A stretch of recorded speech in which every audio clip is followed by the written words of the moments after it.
Hey guys, I'm here. Today we're going to be checking out the breakdown of the Mandalorian Season 3 trailer that dropped yesterday, which we covered here on the channel. If you haven't seen my reaction to that, go check it out. But we're going to be checking out New ROCKSTARS' breakdown of all the little details and Easter eggs and whatever we may have missed during the immediate hype of it all while we were watching the trailer together. You know, sometimes when you're just in the mix of things, these things are going by so fast and you just cannot keep up. And especially my brain, man. Oh, like things go by and they just fleet right out. That's what New ROCKSTARS is here for, and all these other amazing breakdown channels, man. If you're not subscribed to them, go check them out, and let's go ahead and dive right in. Welcome back to New ROCKSTARS. I'm Eric Voss, and The Mandalorian Season 3 just released a new trailer ahead of the season premiere on March 1st, and brace yourselves for more Order 66 trauma, but you know, hey, lightsabers, multicolored armor sets, the Star Wars loved by fans who... Somebody did posit that, what if that's not Order 66, but maybe a flashback to maybe a conflict between the Jedi and the Mandalorians? I think it's more than likely Order 66, because again, there's a lot about Grogu's past and survival of the onslaught of Order 66 that is still a mystery. There's a lot of questions still left as to how he ended up where he was, so I'm wondering if we'll see some more of that. Like to wait in line to buy Toys at Galaxy's Edge is back! I'm gonna break down this trailer frame by frame for all the details that you might have missed and catch you up on where we last saw these characters in The Mandalorian Season 2 and the Book of Boba Fett, because let's be honest, those two episodes of Book of Boba Fett were really Mandalorian Season 2.5. Not that we complain. Also, a reminder to subscribe to our new channel, The Deep Dive, that's gonna launch February 17th, in which every week I will be digging even deeper into stuff like Everything Everywhere All at Once with a more pointed focus, while I continue to break down Easter eggs here on New ROCKSTARS. Let's get started with this trailer. Interesting. Our people are scattered like stars in the galaxy. What are we? What do we stand for? We open with composer Ludwig Göransson's piercing flute. In the universe, the Mandalorian flute is the buzzbev, but for the show's music, Göransson uses a recorder, a better recorder than the crap that we used to play in elementary school.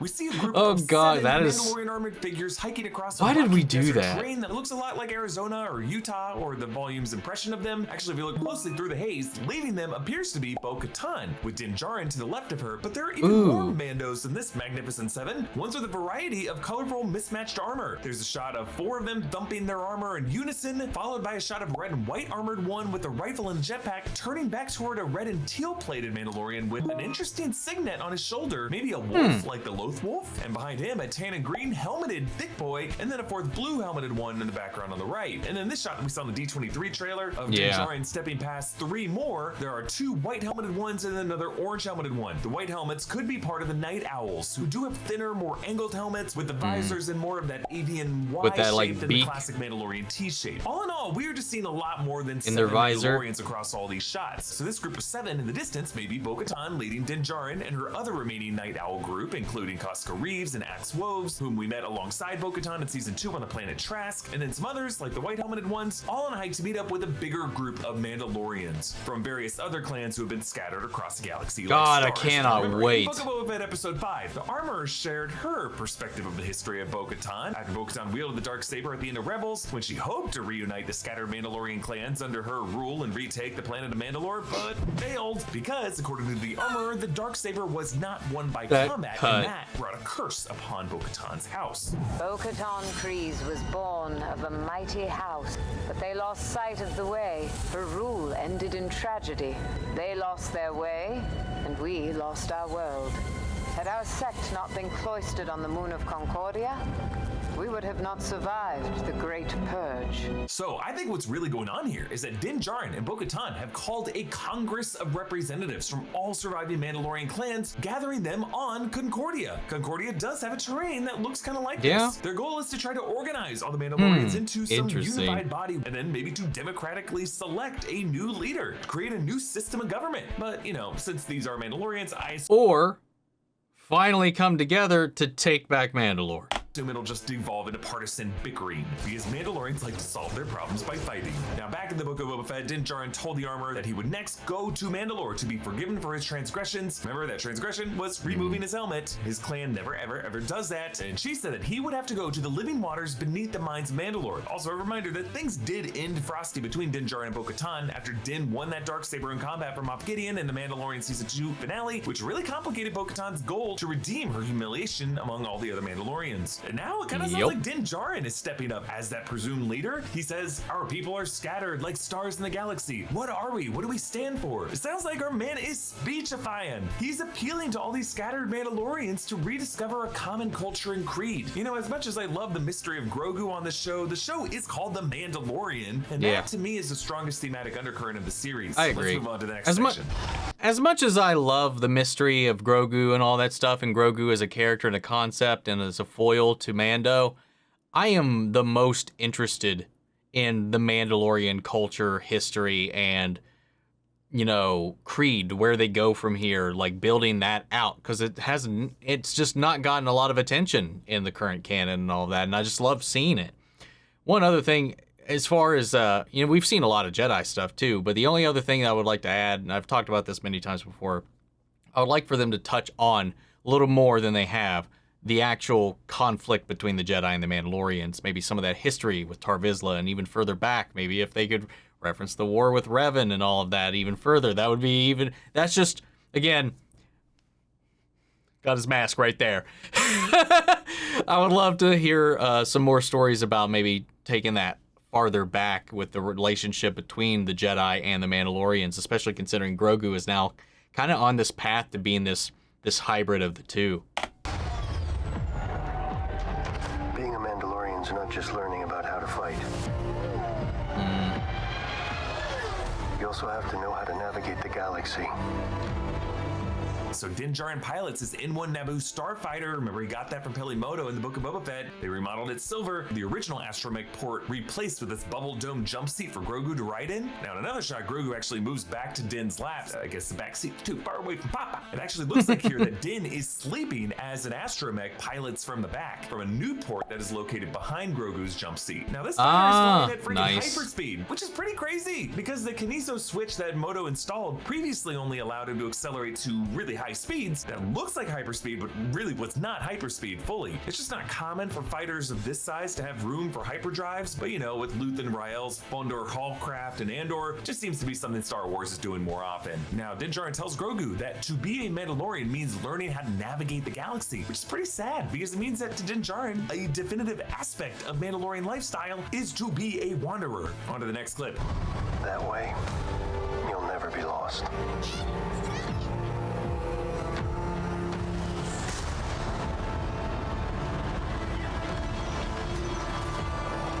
God, the music. Starfighter lands back on Navarro, and Navarro has dramatically developed, both in terms of cleaning up the structure following Imperial occupation, but with new, more vertical structures building up. There's yellow flags. They're flourishing, man. So Navarro is less of a town of bounty hunters getting drunk, and now a place with more of a cultural identity. The gate that they land by is no longer crumbling, and we see a good old Kowakian monkey lizard, and now the Kowakian monkey lizards just hang out in the trees. Remember in season 1, they roasted these poor things on spits. Now this little guy must be a mix of VFX because it totally maintains the Salacious B crumb practical look, but it's like removed from any place a puppet hand could be. They probably marionetted it with sticks, and then they painted out those marionette sticks in post-production. And notice how Grogu has a much sleeker new bassinet. It comes with a headlight, and it looks more heavily armored. And behind him in the distance follows a very confused-looking R5-D4. That's the red-plated astromech droid originally from A New Hope. That's the one with a bad motivator.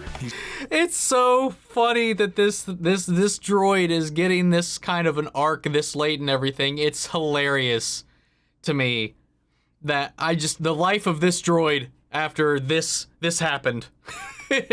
What was that life like?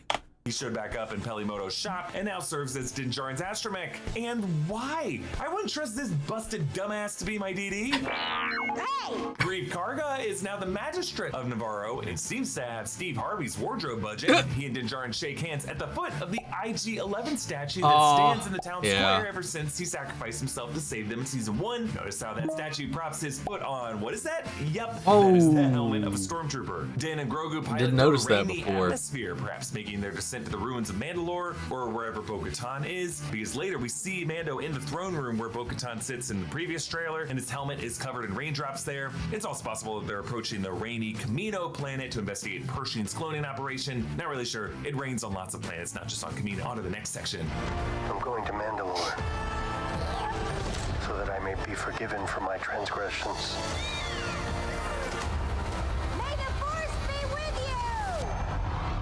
This is the way. Okay, we see a close-up of a Beskar ladle dipping into water as we once again see this clip from the Book of Boba Fett when Din Djarin tells his intentions to the armorer. Then we see from overhead the ruins of this Mandalorian city. Perhaps this is Sundari. That is the domed city that seemed to be the one that got bombed in the armorer's story in the Book of Boba Fett. But notice the fields of green to the left of the ruins. These are likely fed by the living waters of Mandalore and are proof that these springs still flow. Now, we got a lot of folks asking if this astromech is Chopper from Rebels. No, this is R5-D4, who, again, for some reason, Mando is allowing to astromech pilot his N1. Chopper will appear in Ahsoka, so you're gonna have to wait until then to hang out with that little war criminal. I honestly don't know why you all love him so much. He's this crabby little turd. He should burn in hell. I've never been a huge Chopper fan. Maybe Tatooine is celebrating Life Day or the anniversary of the second Death Star destruction in the Battle of Endor. He grew on me eventually, but like it's still like how nice of him. Far from my favorite. Dangerous happening out there, and by the time it becomes big enough for you to act, it'll be too late.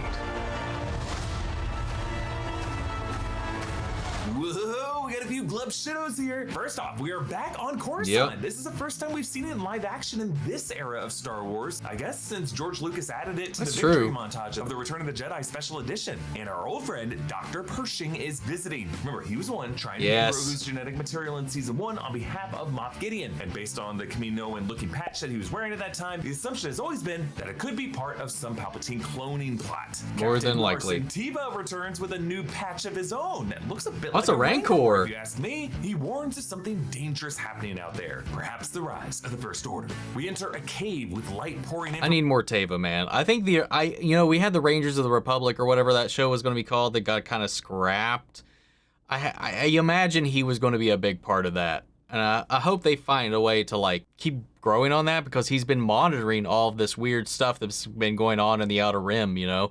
That's why he was reaching out for help on Navarro while he keeps checking in. He's keep doing favors and stuff like this. He's trying to. He's one of the few people, him and his squadron out here, that is just like, there's something weird going on out here, and we got to keep our eyes on it.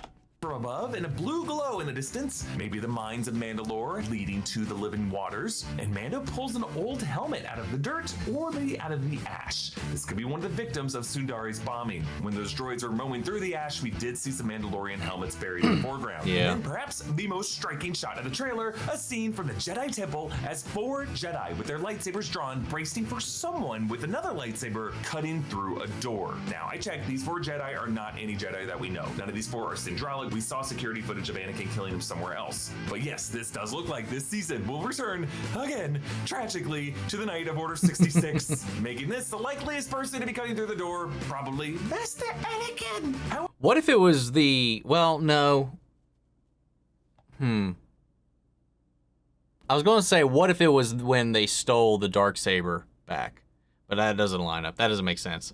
Scrap that. This could end up being a fake out because notice this is from a low angle. We are seeing this from Grogu's point of view, just like in that flashback of the Book of Boba Fett. So if Anakin/Vader accessed a chamber where Grogu was, none of them would have made it out alive, including Grogu. I just highly doubt that Anakin ever knew Grogu existed. It would just open up too many plot holes. So rather, I think this scene is going to make us think that it's Vader, but when those doors open, it will be Grogu's long, mysterious rescuer. Many a fan theory has been hoping it is Mace Windu, whom fans hope survived that fall from Palpatine's orders, but I think the likelier option, based on him getting mentioned in Obi-Wan Kenobi last year, is Quinlan Vos. Quinlan not only survived Order I would love to 66, see Quinlan, man. I do love Quinlan. Refugees that Obi-Wan met up with, and Quinlan. But the only novel of the High Republic stuff that I've read which was the first one, made a very oddly pointed comment about Jedi training, about falling from large heights and how to save yourself from those. Almost in a way, they're like, hey, we're setting some more things up to kind of maybe lead some credence to this Mace Windu theory a little bit. It's one of the few things that like stood out real oddly in that book specifically, but maybe that'll come back around eventually. Continue to aid this group. Just sounds like the kind of thing that Grogu could have benefited from. But I'm always down for more Quinlan, man. Save Grogu. But I also like the theory that this Jedi Temple shot might not be from Order 66 at all, and instead could be an even further flashback to the older era when Jedi and Mandalorians were at war and the Darksaber was stolen from the Jedi Temple. Stolen or reclaimed, depending on a certain point of view. So that is still a possibility then. I like like the idea, and I hope we see that Tar Vizsla history at some point. Because that's kind of what I was thinking. Because like these Jedi robes look period specific to the time of Order 66, and back in the older days, Jedi wore different kinds of clothing. On to the next clip. Yeah, we'll see. We'll see. Hang on, kid.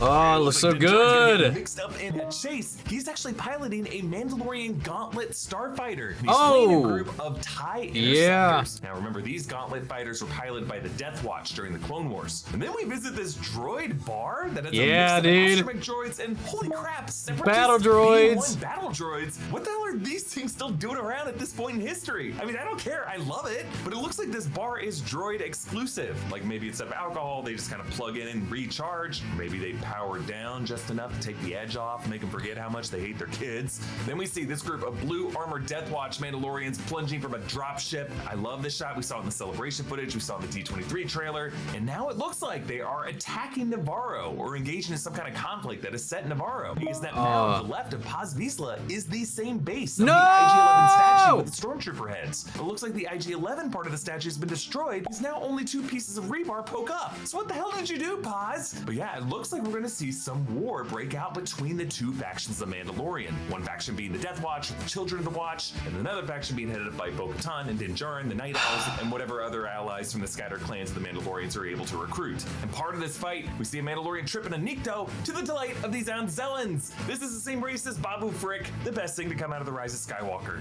On to the last. This is the way.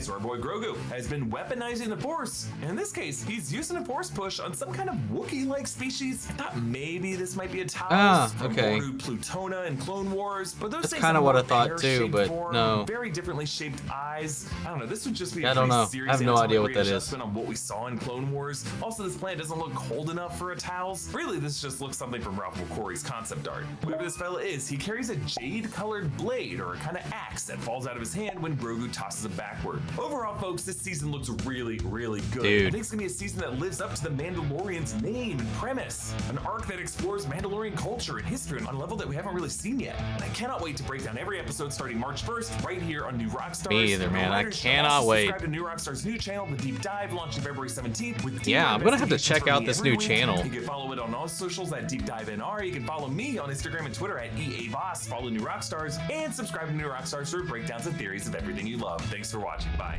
Solid breakdown. I like that a lot, man. I really did. What is happening? I don't want IG's statue to get destroyed. His sacrifice, man. Dude, lots of speculation there. And I know I've seen a lot of like resentment about, again, going back to Order 66 online.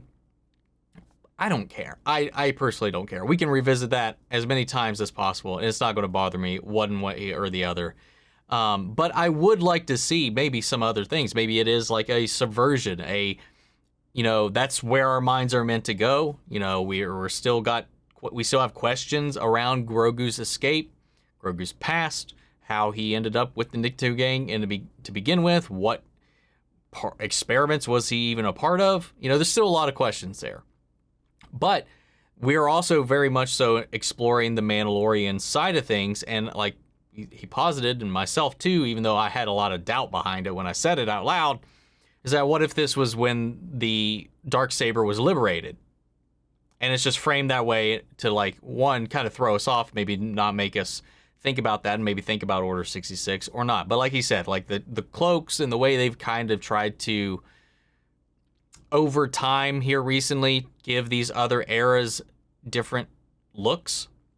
It might not match up with current things, even though if you go into the KOTOR and all that sort of stuff, it would line up a little bit more because it's a little more in line with what we're used to. But it's, who knows? I'm very curious to see where this whole thing goes. I'm excited to see them flesh out the Mandalorian clans more and the tensions between them, what they want, what they believe.